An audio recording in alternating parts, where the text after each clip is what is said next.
Ito na sinigang sa miso, chop suey. Laing ni.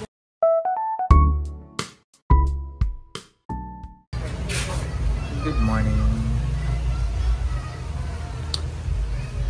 Day 1 ng pa-fasting and calorie deficit. So, time check. It's 9:10. And then, ang breakfast natin is just a black coffee. So, may konting sugar, pero more on black coffee siya. Okay.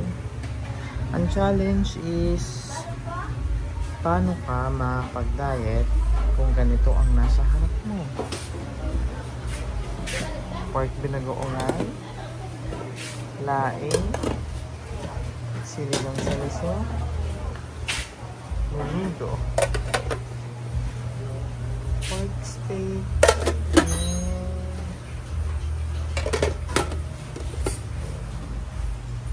hindi sabihin na madaling mag-diet. Eh, nagbibenta kami ng ulam. So, napakalapit ng temptation. So, yeah. So, we'll see kung kakayanin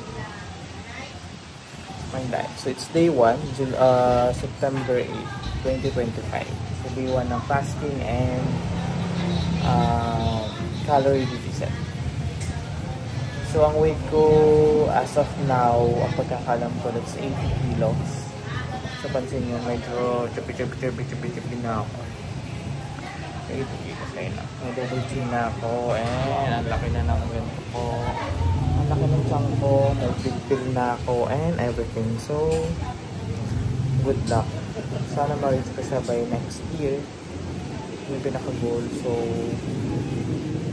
subukan natin. So, I'll give an update later. Pag-send din ako, magbibigay din ako ng parang kung ano yung ginagamit ko na app para ma-monitor yung calorie deficit ko. Okay, bye! Good morning. So, today is Tuesday and day 2 ng fasting and calorie deficit. Breakfast is coffee. So kahapon ang limit ko lang is 1,500 calories, but nag-exceed ako ng 63 calories. So 1,563 yung calories na nakain ko. So kailangan mabawi siya within today or within this week. Sana kaya. So it's day 2, hindi pa ako nagtitimbang, malaman later. Or after this week na lang. Kasi ang pinaka-ano ko talaga is 80 kilos. Updates sa fasting and IF and calorie deficit. So nakapag-lunch na ako. And then yung breakfast is black coffee lang. So okay na ako sa lunch. Pero yung lunch ko umabot ng 800. Basta nasa 600 na lang yung net ko na pwede kong gamitin. So 600 calories na yung pwede kong kainin. And then yun, we'll see. The second day pa lang naman ng calorie deficit ko. And then intermittent fasting. Na-try ko na siya before, pero try ko ulit. Kung kaya pang gawin.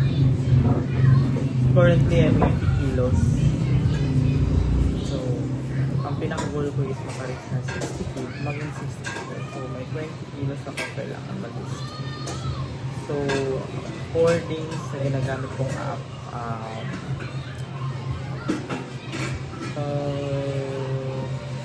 Next year, 2026, January, na mag-give. Pero, try to hit na yung target na by December. Hindi natin kung kaya. Kasi ako, kaya kahapon nag-exceed na naman ako. Or nag-exceed ako ng almost 100 calories. Nag 60 plus. Kung medyo malaki yun. We'll see kung kakayanin.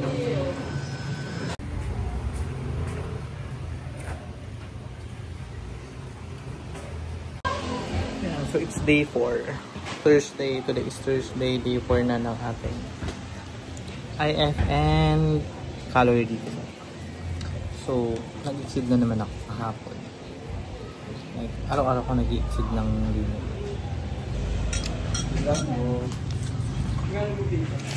70 po. Isang bake. Wait lang po.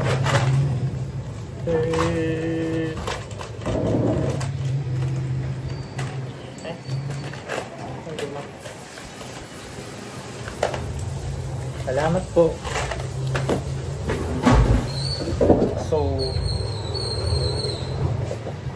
nagla-lunch ako. Nag-exceed na naman ako. Naka 100 na naman ako sa lunch. Magpupost ako ng screenshot. Okay.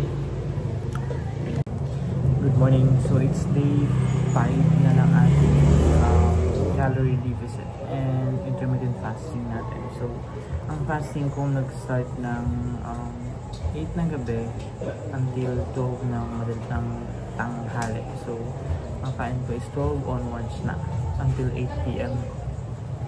But, since may calorie deficit din ako, so sa ginagamit ko kasing app, meron akong breakfast, lunch, and dinner and merienda. So, naka-allot yung 1,500 calories ko na per day intake ko dapat.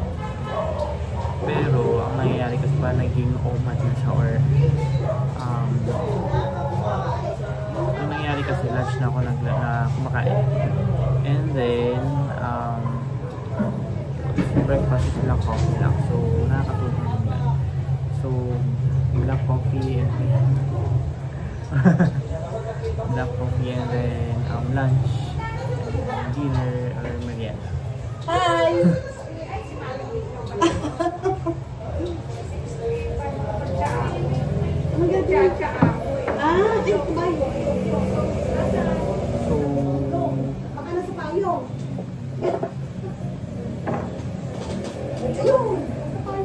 Well, kakayanin ko yung 1,000. Kuchinta. Oo, sige. Iplasan natin. Tsa, wala kayo. May tsa ba? Yung ano green tea. Ay, sige.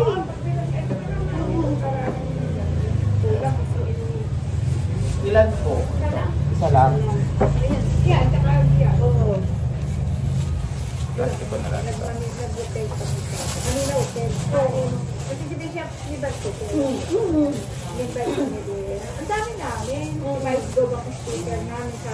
Ayun. May sticker kami na dapat si Yorme. Hindi dumating. Hindi represent. Hindi ayun. Magkano ta? Ibigay mo na yung tsata. Ibigay na yung tsata. Ang bumili kami ng tsata. Meron pa kami sa bahay. May yan din. Oo naman. Tata. Thank you po.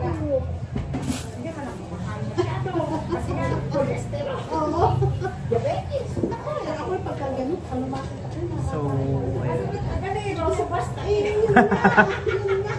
mahirap na pag ano. Thank you, ma'am. Thank you po. And then, ayun. So, for the past 3 days, nag-exceed ako ng almost 300 calories. So, sumusobra ako ng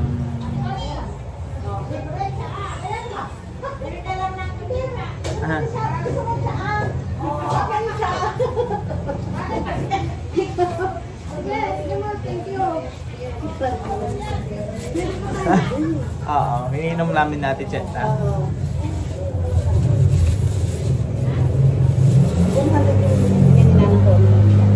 Hindi pa naaabot.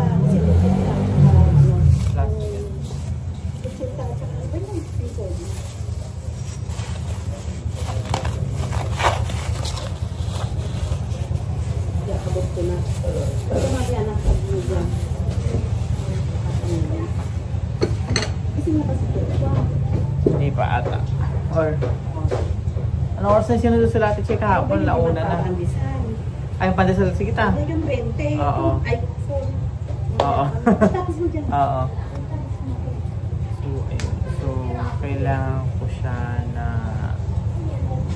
ma-lessen ng 1.5 kg per day. So, para mag-push or ma-reach ko yung target date ng pag-lose ng 20 kg. So, we'll see kung kaya. Good morning. So, it's day 9 na ng ating intermittent fasting and calorie deficit. So, as of now, nasa 1.5 pa din yung limit ko ng calorie per day. So, hindi pa naman siya nababago at hindi pa ako nakapag-update ng timbang pag umukay na, kung meron akong timbangan. So far, okay naman yung day 8 ko and day 7, mga previous days kasi nag-less naman ako dun sa 1,500. So, hindi ko nasasagad yung 1,500. Hopefully, magtuloy-tuloy. And as of now, kasi ang binibreakfast ko lang pag weekdays is black coffee lang talaga. So, no more sugar, wala mo ng tinapay, no pansin, no breakfast. So, pinag ko na lahat yun. So, sa lunch naman, depende. Pag kayang hindi mag-lunch, hindi ako mag-lunch.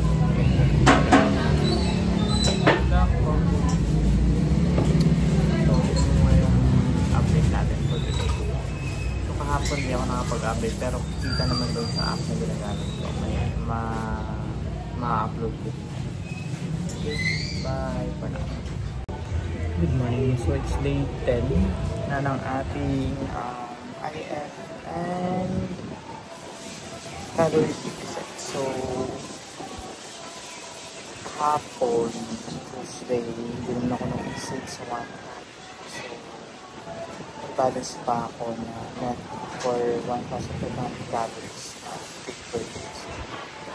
So far, okay naman. So, hopefully today, mag-negative din ako sa 1,500 para hindi na ako mag-exit na ako sa doctor sa 1,500. So, we'll see. Ito na sinigang sa miso, chapsuy. Good morning. So it's Friday, September 19, 2025. So it's day 12 ng ating fasting and intermittent fasting and calorie deficit. Still nasa 1.5 pa din yung calorie intake natin per day. At the same time, di ko nga pag-check ng timbang. So, nag-start ako around 80 kilos ako. And nag 1 week, almost 2 weeks. 2 weeks na ba? Magto 2 weeks na. Nag-start ako nung last Monday. So, nag 1 week siya ng Monday.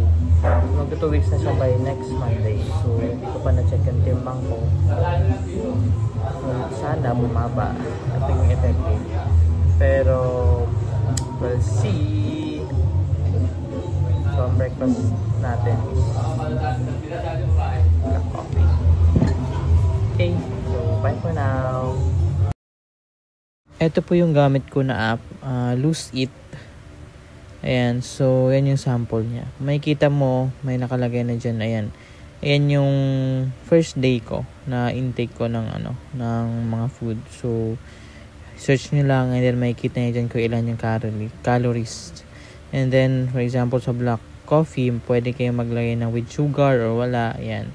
So, makikita nyo kaagad kung ilan yung calories na meron yun sa food na in-intake nyo. That's all for now. It's me, Mark.